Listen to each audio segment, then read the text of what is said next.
I love Bitcoin. Manipulating the supply of money has short-term and long-term consequences.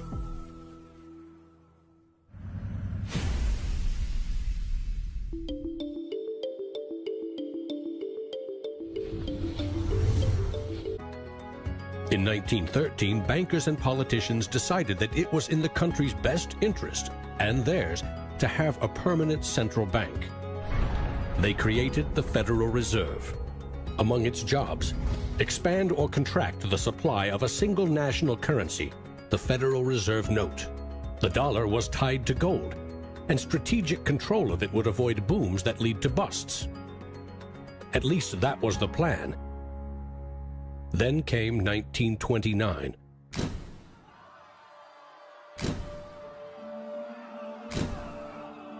The Great Depression would have a profound effect on monetary policy worldwide. I shall ask the Congress for the one remaining instrument to meet the crisis: broad executive power. Soon, the Fed had printed nearly all the money it legally could to pump life back into the economy. It needed gold to fire up the mint. So in 1933, President Roosevelt issued a controversial executive order, forcing all U.S. citizens to sell their gold to the Federal Reserve at a fixed price, or go to prison. In 1971, President Nixon settled the matter. He severed United States currency from the gold standard. I have directed Secretary Connally to suspend temporarily the convertibility of the dollar into gold or other reserve assets, except in amounts and conditions determined to be in the interest of monetary stability and in the best interest of the United States. Never again could anyone legally demand U.S. government gold in exchange for paper dollars.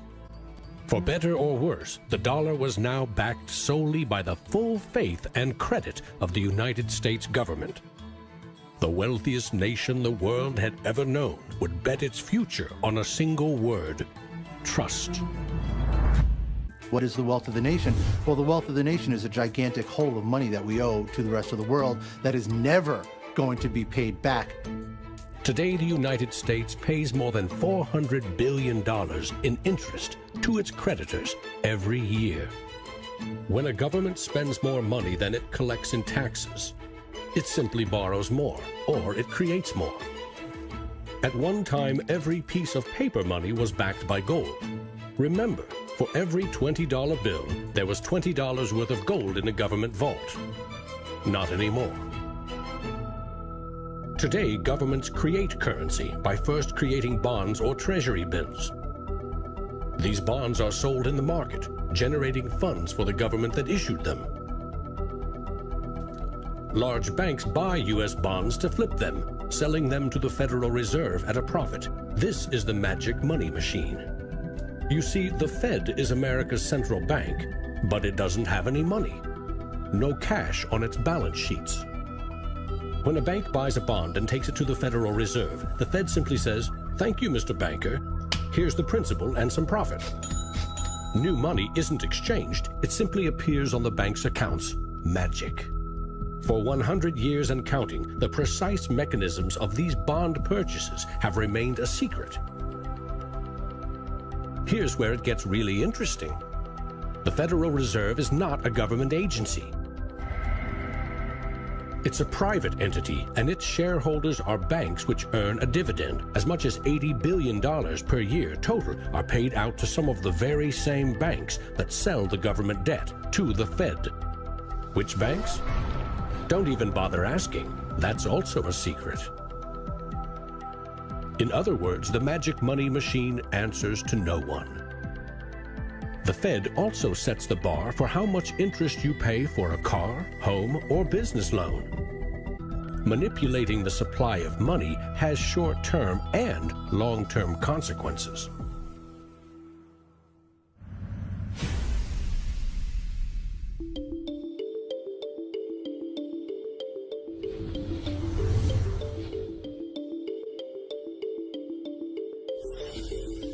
Central banks aim to create new money carefully, strategically, and very, very slowly. Releasing more money into the economy causes prices to rise, ideally by 2% every year. That's supposed to foster economic growth. But 2% inflation means the buying power of one cash dollar in your pocket today will be 98 cents next year, and less nearly every year to come. Since 1913, when the Federal Reserve took over the United States dollar, we've seen that the United States dollar has decreased in value 98%. Inflation is a far higher tax because on your income you pay it just once. If inflation is 2%, you're paying a 2% tax on your net worth every single year, your net worth held in currency. So, what does that mean? If you earned $1 in 1913, you could buy 16 loaves of bread. Today, $1 barely buys you one. That's not a quaint notion of how cheap things used to be. It's proof that the value of your cash is slowly withering away. That $1 invested at 2% in 1913 would now be worth $7.24. More than 600% return versus a near total loss. The US dollar has gone from being worth $1 to now being worth about 4 cents. So that's, 96% of its original value. And it's a direct result of government control. Governments don't create money from thin air all alone. You play a key role in the magic money machine.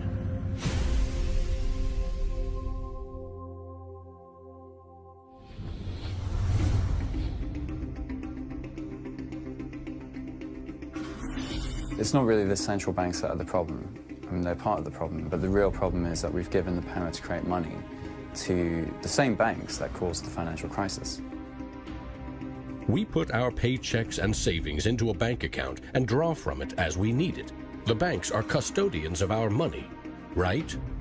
Wrong. It is now the property of the bank on their balance sheets. They can do just about anything they want with it. For example, create new money. Here's how. Your bank account shows $100, but the bank only holds $3 and loans $97 to Bob to buy something. In the bank's computers, you still have $100 in your account, but Bob now has $97 of new virtual money in his account. Just digits on a computer screen. There's no cash, no gold, or anything else backing up the new numbers in Bob's account. Just his promise to pay it back. This is new money created as debt.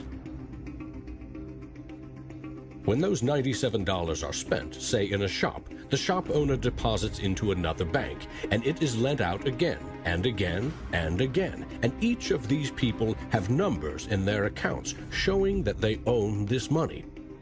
So your original $100 has multiplied. Now there are over $3,300 in the system.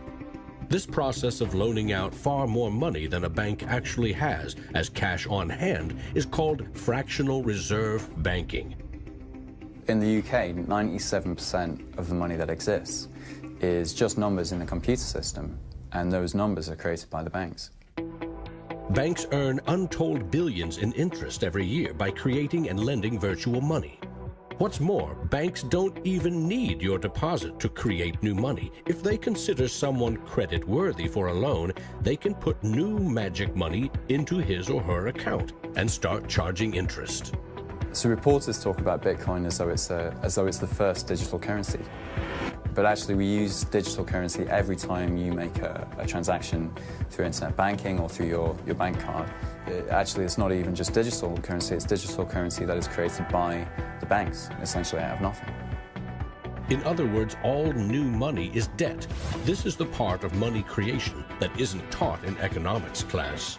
Money in paychecks, bank accounts, 401ks, that loan to Bob, credit card debt, your home loan, all began life as virtual money created by the banks. The entire system is based on trust.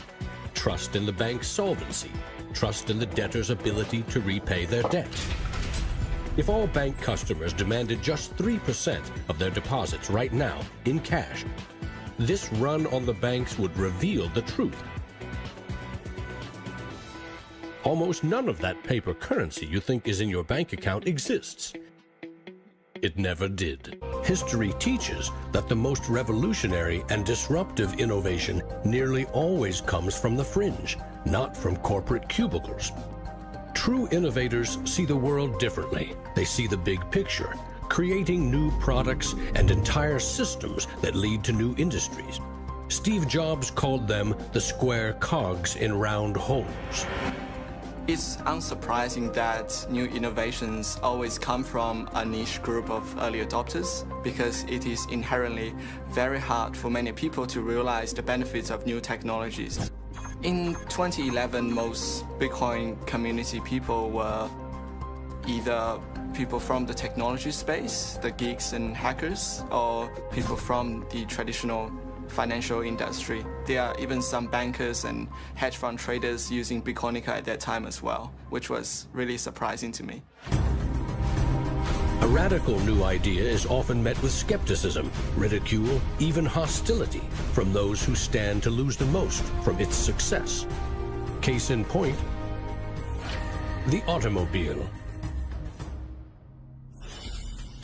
In the late 19th century, Carl Benz and others built the first cars, contraptions that could threaten the stagecoach and railroad industries. These self-propelled vehicles, or road trains, would certainly scare horses, injure people, and damage roads. Cars, the railroad barons said, were just too dangerous. And to protect us, they used their power to pass a law in 1865. It required every automobile in England to observe a 4-mile-per-hour speed limit and to be operated by a crew of 3, a driver, an engineer, and a flagman. This heroic flagman walked in front of the car to warn fellow citizens of the coming danger. The railroad tycoons, the lawmakers, the self-appointed gatekeepers used regulation to stifle innovation.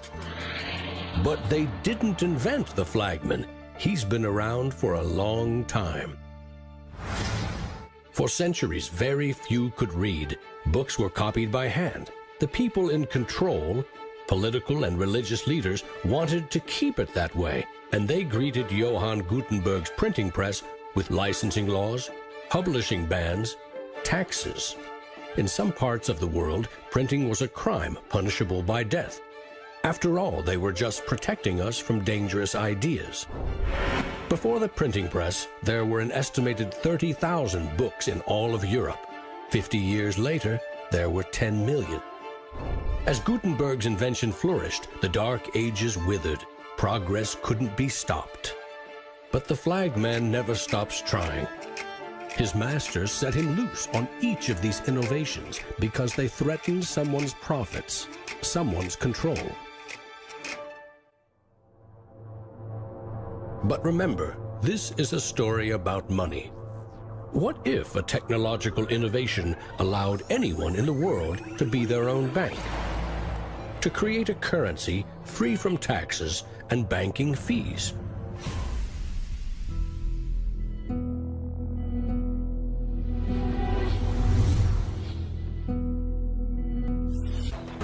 Who is Archimedes? Who is Euclid? We don't know. We don't know if Euclid was one person or multiple people. And you know what? It doesn't matter. Euclidean geometry works whether I know who Euclid was or not, whether Euclid was a moral and good person or whether he was a corrupt plutocrat and a bastard. Science and mathematics have essential truth that stands alone, irrespective of its inventors and irrespective of their motives.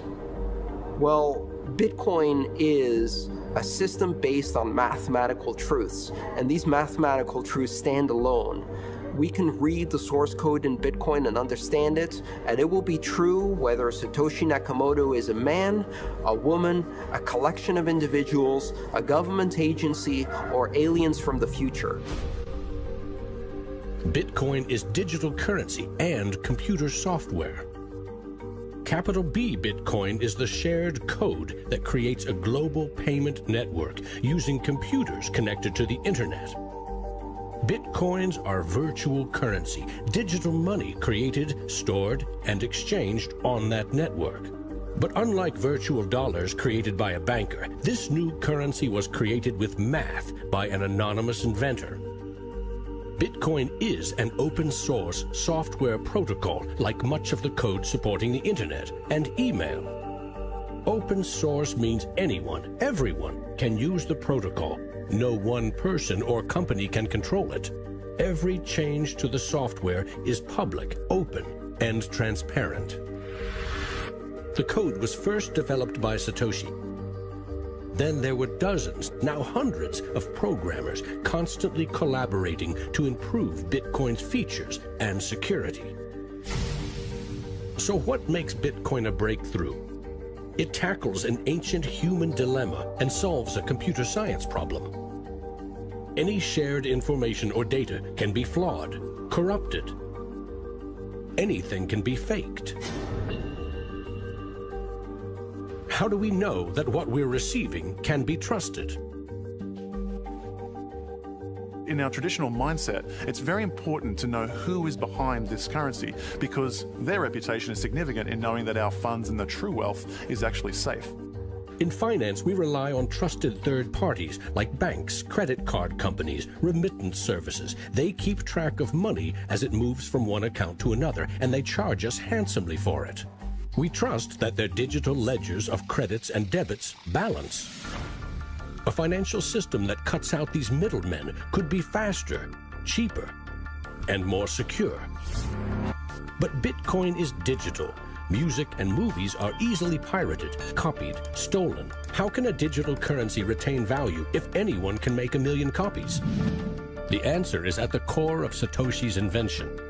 A Bitcoin is not a file on a computer. It's an entry in the publicly distributed database called the blockchain. Just as the Medici kept a ledger of credits and debits, today's banks record each transaction as a plus and minus in their ledgers. Now we call them databases. Bank accounts are replaced by a digital wallet that you alone control. Bitcoin's ledger is the blockchain, a record of every Bitcoin in existence and every Bitcoin transaction ever made.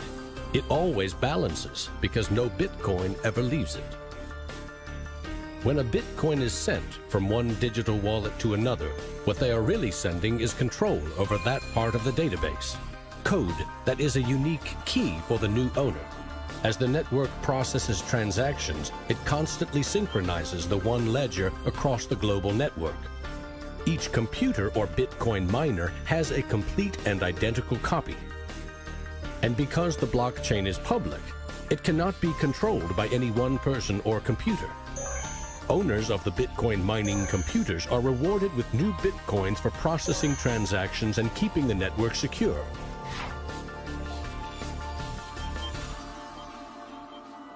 In other words, the Bitcoin network replaces banks and bankers. Today, the combined computing power of this global network is greater than the 500 biggest supercomputers combined, times 10,000. And because every transaction is verified and recorded by the network, a Bitcoin cannot be forged. Digital currency cannot be debased with cheap metals or printed by the billion at will. Too much currency can unleash a monster, skyrocketing prices, trillion-dollar bills that can't buy a loaf of bread. There's a big movement in the U.S. demanding that the Fed be audited so we can find out what they're doing. Nobody really knows how many dollars are in existence, for example. Ben Bernanke created several trillions of dollars over the last several years, but nobody really knows where they landed. At any time, for any reason, the central banks can print as much money as they want. They call it fancy things like quantitative easing. And when they do that, it makes the dollars or euros or yen that you and I have worth less. So if the world starts using Bitcoin as their currency, it can't be controlled by central bankers or politicians. Remember, central banks create money to boost the economy and try to pull it back out before inflation heats up. But no one knows how much magic money global banks are creating to boost their profits with questionable loans. Bitcoin is completely the opposite. It's totally transparent. You know exactly how many exist. The computer code behind Bitcoin has a built-in brake pedal, cutting the creation of Bitcoins in half every 4 years. This ensures a transparent, controlled scarcity and ultimately limits the total number of Bitcoins to 21 million. No lobbyist, no politician, no banker can create more or change the mathematical rules dictating their creation. Advancing accountability. And that's one of the things I think is most exciting about Bitcoin and the technology behind it, is not so much that it will supplant the dollar or that it will supplant government itself, but that all of a sudden there's a competitor to government, and that government itself now needs to look over its shoulder more than it did. This new digital currency can be purchased online with a credit card or in person with cash. And it has the 5 key characteristics of money. In the US, 2/3 of in-person sales are done with debit or credit cards. That plastic is a 60-year-old technology, created by a middleman, never designed for the internet. Each transaction requires personal data, like your name and address. Credit card databases are regularly hacked, with fraudulent purchases charged to your account. Criminals buy and sell stolen credit cards by the thousands in dark corners of the internet. In some parts of London, 1/3 of all online credit card transactions are fraudulent. A Bitcoin purchase is done for pennies, but there are no protections. If you lose your passwords or are fooled into paying the wrong person, you can never get your money back. It is like digital cash. For a seller, this means no chargeback risks. For an e-commerce company like Expedia or Overstock, cutting credit card fees can double their profit margin. You could not miss the point more effectively than by thinking of Bitcoin as a currency and payment network that will make shopping easier for the first world. Bitcoin is about everything else, everywhere else. There are 2.5 billion people without a bank account. With Bitcoin, a mobile phone with an internet connection is now a bank with access to the global marketplace. What happens when Bitcoin services and infrastructure and Bitcoin wallets and payment processors start going into these countries? These people will be able to gain benefits from trade where they could not previously. These people will be able to send money home, international remittance, which is one of the major pain points of the current financial system. Yeah, if I send $100, with banks it's going to cost me 20%, Western Union is going to cost 10%, other options that are competing with Western Union is still going to be about 5%. And if you are sending to really remote areas, it's going to be anywhere between 15 and 30%.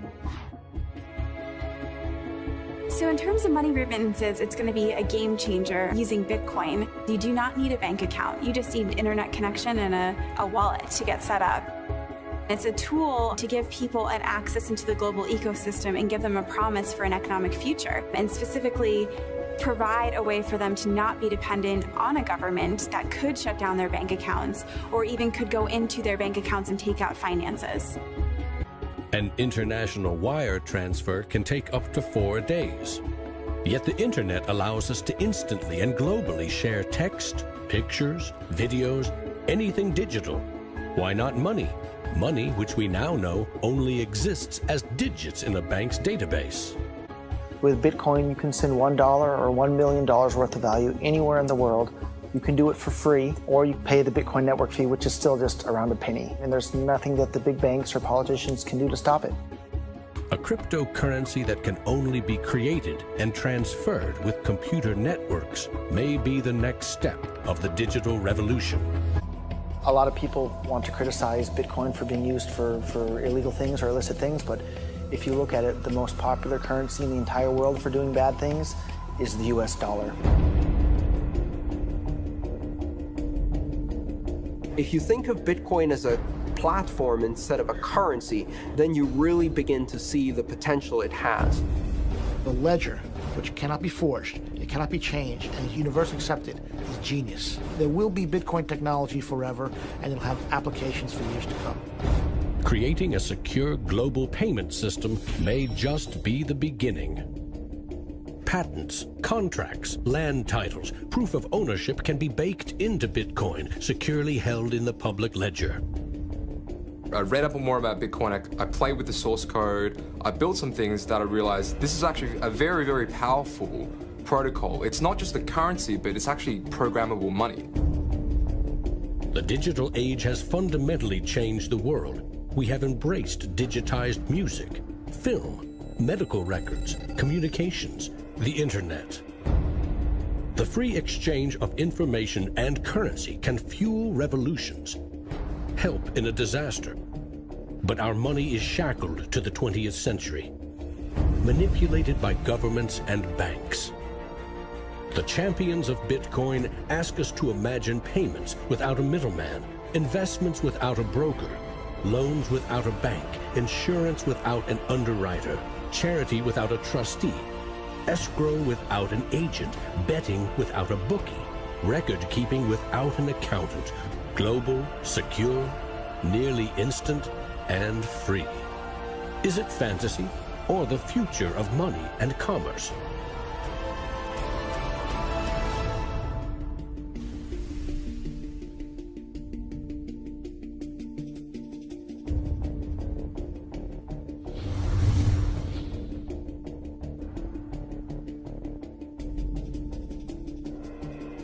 I love Bitcoins. I'm really into Bitcoin. If you don't know what a Bitcoin is, right, usually the way people describe it is digital cash. It's money for the internet. People are like, oh, I love my bank. I'm like, really? You ask a banker, you know what's 2 + 2? He's like, well, I can tell you, but there's a fee. Now, Bitcoin is a new technology. I like to say it's banking light.